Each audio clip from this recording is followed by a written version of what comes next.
Ngayon ang vlog natin is wala akong itatag, 'no. So, mamaya pa tayo makikinig ng mas. Siguro maya-maya na, 'no. But, kasi yung sinasabi nila na yung mabubuting ugali. Kasi yung mabubuting ugali, yung pagiging malinis, can be a silhouette or can be a blanket. Okay, can be a blanket to something na ayaw mong sumambulat, 'no. But other people knew about it, but hindi pinakikinggan because naka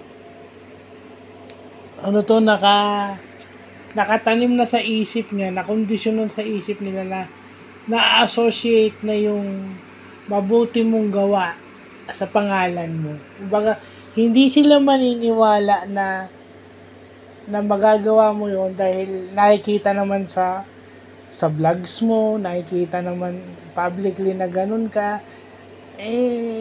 Yun eh. Kagaya pagka gumawa, parang ex-convict yan eh. Pag ex-convict ka, mahirap kang paniwalaan na magbabago ka. So, ito yung kabaliktaran ng mga nangyayari sa ex-convict, no? Ito yung kabaliktaran na imposibleng ano yan, and then imposibleng magkaroon niya ng ganito o gumawa yan ng ganito kasi ganito yung pinapakita niyan. Oh. Sa relationship naman, parang lagi naka-associate na hindi papatol sa hindi magkakaroon ng extramarital affair yan kasi mayaman na yan, may pera. Hindi lang naman yun ang dahilan ng extramarital affair eh. Baka kasi nakakalimutan nyo na wealth is wealth is maintained. Wealth is maintained.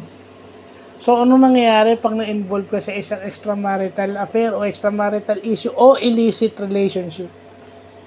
Iisipin ng madla na ang source ng money mo is galing doon sa extramarital affair na yun. Kahit nakailang extramarital affair ka pa. So, kahit na may legal kang wealth, na associate na yung and some people hindi mo maiiwasan na alam yun, no? Minsan nga pag may extra wealth ka, hindi nila mapaniwala ang may extra wealth ka. Kahit sinabi mo na napamanahan ka ng ganito, hindi sila maniniwala, yung mga nakakaalam, because they see it. Yeah. Kasi wealth is maintained. Mini-maintain ang kayamanan, ang ari-arian. Ano yung sinasabi kong wealth is maintained? Ibig sabihin, kung ikaw ay public figure, celebrity, hindi naman habang buhay relevant ka. So, at yung business mo, kung may business ka, in order for your business to run smoothly, hahanap ka ng stable. Hahanap ka, kumbaga sa second source of income, parang ganyan. Hahanap ka ng isang business na ang pag-aari nun, ang nagmamay-ari nun is stable na rin, financially. Okay? Yun. Hindi, wealth is maintained. Pangalawa, yung lagi ko sinasabi, maaring meron nang pumapasok na love factor. Love factor kasi unang-una dine-deny mo. Either of the two, it's the love between them kahit na bawal. Okay? Kasi yun na lagi sinasabi, matagal na silang hiwalay. But the fact of the matter is, hindi naman siya yung legal wife. Sinasabi nung iba nasabi nung iba na, lang yun, hindi na matanggap ng asawa na wala nang pagmamahal sa kanya yung asawa niya. Well,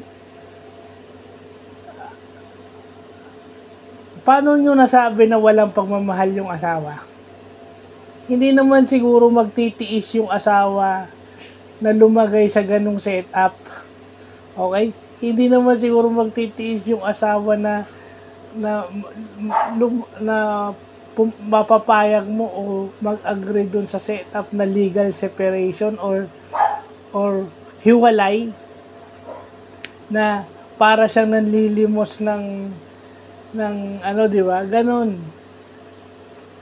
Kasi dito sa Pilipinas, akala natin pag hiniwalayan ng babae, hindi na matanggap yan. Actually, para sa akin, as a son, as anak ng hiwalayang magulang, nakita ko kung paano nagtiis yung nanay ko. Okay? Nakita ko paano magtiis yung nanay ko. So, wag nyong sasabihin na walang pagmamahal. Kasi unang-una, tinitiis lang nung babae, yung legal wife, yung mga nangyayari. Kahit sabihin natin na mukhang pera yan or mukhang ano yan, i-consider nyo na lang kung ano yung nagawa niya within the marriage para ipagpalit nyo siya. And then, doon naman sa mga mistresses, sana man lang umami na kayo. So, hindi katwiran yung mabuting ginagawa kung tumutulong ka sa kapwa, tumutulong ka sa pamilya, tumutulong ka sa kapatid, pinag-aaral mo yung mga kapatid mo, may sarili ka ng negosyo, may sarili ka ng bahay, ilang digit yung 6 hanggang 7 digit yung kinikita mo sa social media or kung saan mang platform yan, artista ka pa, and anything, hindi katwiran yun. Hindi katwiran yung mabuti mong gawa. Hindi katwiran yung mabuti mong gawa para, it's a blanket. Yun lang ang pinupunto ko. It's a blanket that, you don't want people to see behind it. Kasi dapat kung ano ka, hindi ko naman sinasabi na pero hindi ka dapat yung papalag ka eh. Okay? Papalag ka kung hindi totoo.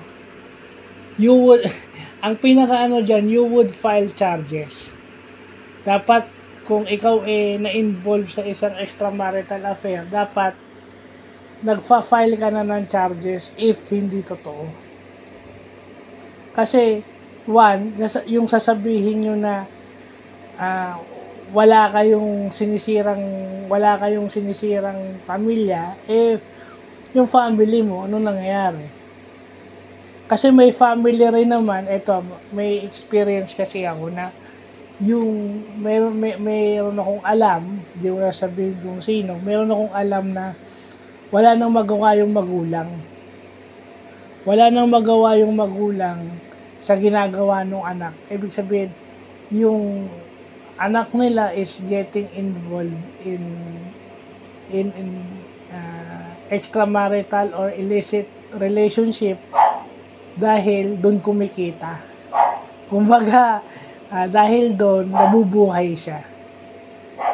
So, walang magawa yung magulang kahit masakit sa magulang. So, hindi naman lahat ng magulang, ibig sabihin, pumapayag yung magulang kasi mayroong monetary benefit. At alam naman natin na kahit may wealth ka na in anything,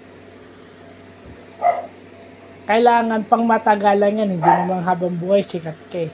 So, ano gagawin mo pag hindi ka na relevant sa TV, hindi ka na relevant sa social media? So, ang bubuhay sa'yo is yung negosyong ibibigay sa'yo nung nakarelasyon mo.